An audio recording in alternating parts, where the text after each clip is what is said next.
it's as if you were on this roller coaster that just kept picking up steam and bad metaphor, but and the next thing you know, you're in a situation that you did not initially sign up for, being a full-time legislator in a city that you were going to have to live in full-time.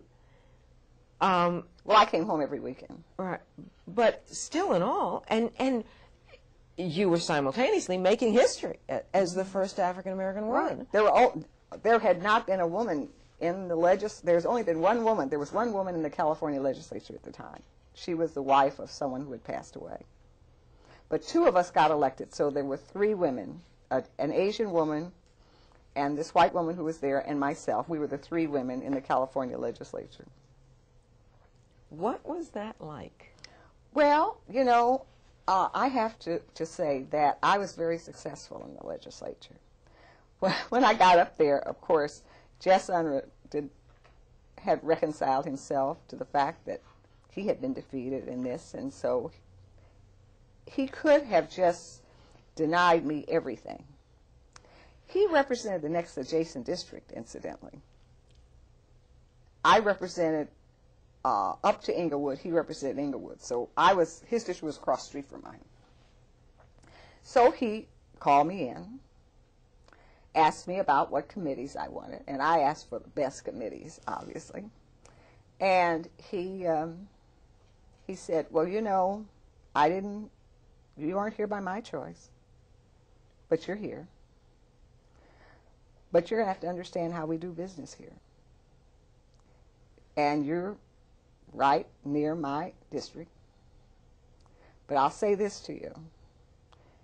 If you go back and say and tell what you see here, you will live to regret it, because we'll make up every kind of story against you that you can imagine.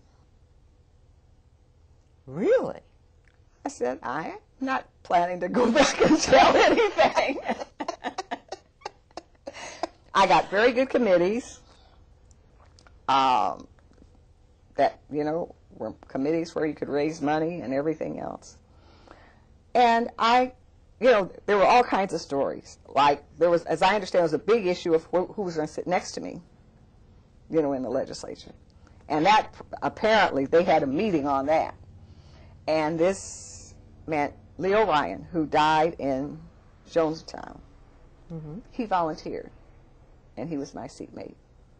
Why was there such a to-do about who was going to sit next to you? They had never had, they had very few women, no women, but they had never had a black woman, and they weren't sure who was going to sit next to a black woman. Every day, all day. What did they think, the color was going to rub off? But so Leo Ryan agreed. He volunteered, and he was my seatmate, and we got along famous. Actually, once I got there, everybody was fine, and I got to know everyone, and you know, Willie Brown was there at that time. You know, it was fine. I had known Willie forever.